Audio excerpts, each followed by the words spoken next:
ብልጽግና በታሪክ ካለፍንባቸው ፓርቲዎች የተለየ የሚያደርገው ምንድነው?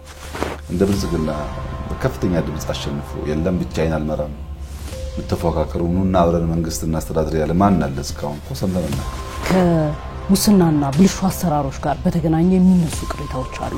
ምንም እንዳልነበረው ታሪክ እንዳልነበረው እየታወቀ ኮንትራት ስጡት ብድር ስጡት ፕሮጀክት ስጡት ብዬ በአንድ አመት ቢሊዮነር ማድረግ ኩባንያ የለኝም።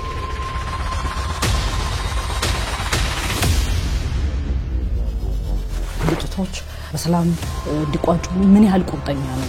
በጥባጩ ረባሹ ክላሻንጋቹ ጦርነት ጠማቂው ደሞ መልሶ ሲሸነፍ የሰላም ሰባኪ ይሆንና ከሳሽ ይሆን።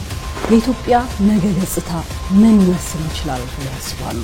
የኢትዮጵያ ነገማ የሚያጓጓ የሚያስመረቃ የሚያስቀና ኢትዮጵያ እንዲነበረች የሚያስብል እንደሚሆን ምንም ጥርጥር የለም።